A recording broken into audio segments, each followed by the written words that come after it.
Դիլիջանի քաղաքապետարանը դատի է տվել ադրբեջանական բանտում գտնվող Լեռնային Ղարաբաղի նախկին պետնախարար Ռուբեն Վարդանյանի ընտանիքին պատկանող ընկերություններին։ Դատարանից պահանջում են վաղաժամ լուծարել այդ ընկերությունների հետ դեռ տարիներ առաջ կնքված պայմանագրերը, որով Վարդանյանները պարտավորվել էին բարեկարգել քաղաքային այգին ու մարզադաշտն իր սպասարկման տարածքով։ Քաղաքապետ Դավիթ Սարգսյանը համարում է, որ համայնքապետարանը լիարժեք հիմքեր ունի մինչև 2030 թվականի դեկտեմբերի վերջը ուժի մեջ գտնվող պայմանագրերը լուծարելու համար։ Մինչդեռ Ադրբեջանում գերեվարված Ռուբեն Վարդանյանի կինը Մեդիամաքսին տված հարցազրույցում սահմանել է ճնշում իրենց նկատմամբ ու ասել, որ դրա պատճառով ստիպված են Դիլիջանում նախատեսված իրենց ծրագրերի մի մասը փակել։ Ցավոք Դիլիջանի ներկայիս քաղաքապետը սոցիալական նախաձեռնությունների զարգացմանն աջակցելու փոխարեն որոշել է դատարանում վիճարկել երկարաժամկետ վարձակալության և կառուցապատման մեր իրավունքները, այդպիսով խոչընդոտելով մեր պարտավորությունների կատարմանը։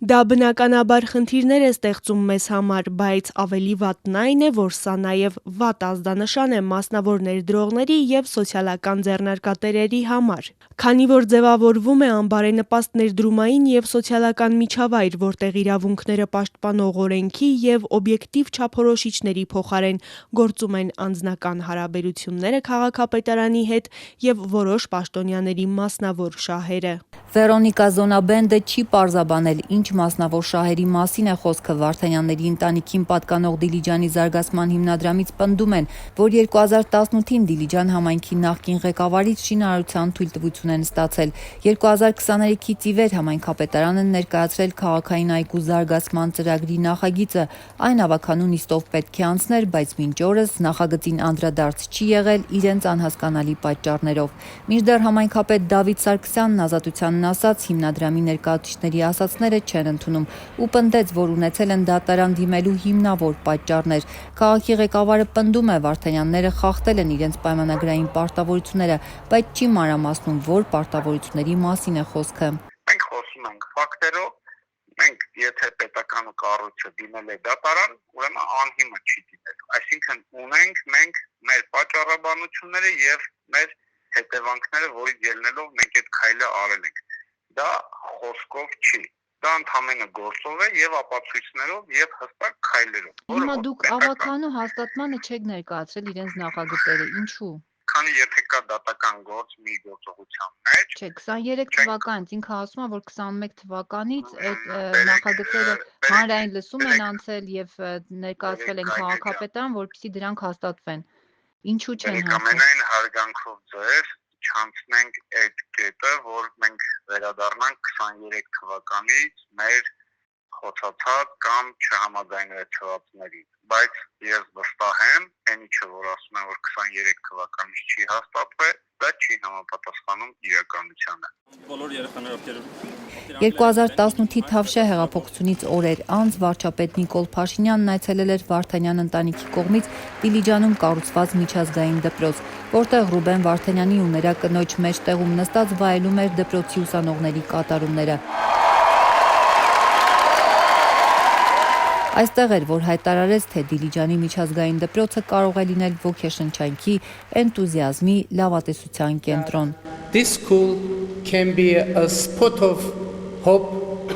and spot of inspiration and spot of enthusiasm and optimism for our citizens living in Dilijan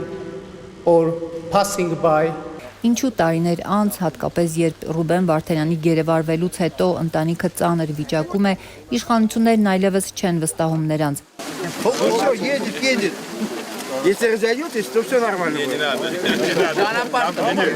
Դիլիջանի ԿՊ-ական քաղաքապետ Դավիթ Սարգսյանն ասում է, դատարանում ամեն ինչ կպարզվի։ Անգամ այն դեպքում, երբ Վարդանյաններին պատկանող ընկերությունների հետ պայմանագրերն ուժի մեջ են եւս 4 տարի, իշխանությունները մտադիր չեն նահանջել։ Բայց փաստա, որ իրենք աշխատանքները բավականին վերափոխվել է այգին, բավականին աշխատանքներ։ Մենք սխալ, այսինքն եթե մենք կլինեինք սխալ կամ կանք սխալ, դա դատարանի որոշումը կլինի եւ դատարանը կորոշի։ Գույչու օրենքի ձևաչափը շարժում ենք ըստ օրենքի ձևաչափի, թե բանավոր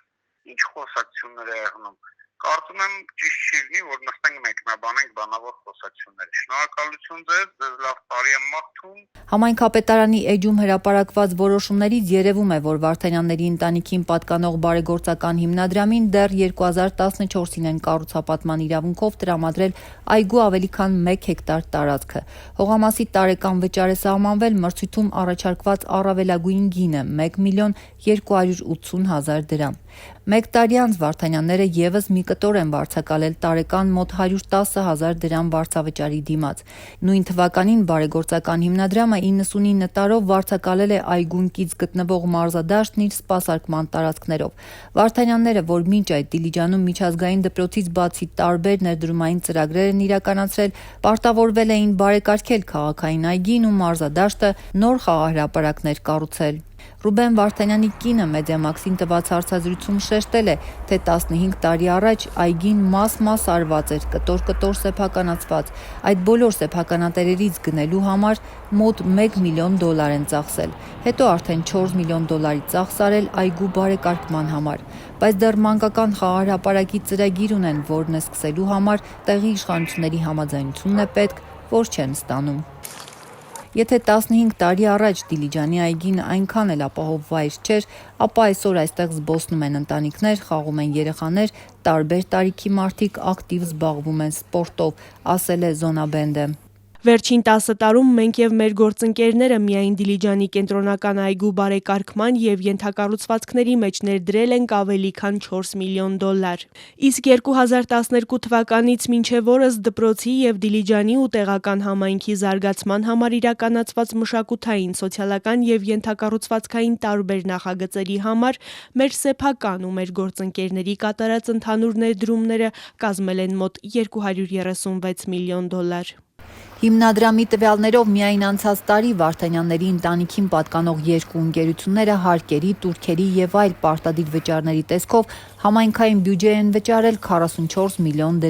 Ընկերությունների ներկայացուցիչները մշտապես ընդգրկված են եղել Դիլիջանի քաղաքաշինական եւ ներդրումային խրախուսման խորհրդի կազմում, որը հաստատում է համայնքի հավաքանին։ Դատական տեղեկատվական համակարգից պարզ է դառնում, որ Դիլիջանի համայնքապետարանն անցած տարեվերջին Վարդանյանների դեմ նաեւ $63 միլիոն պահանջով էր դատարան դիմել, բայց դատարանը հայցը վարույթ չի ընդունել։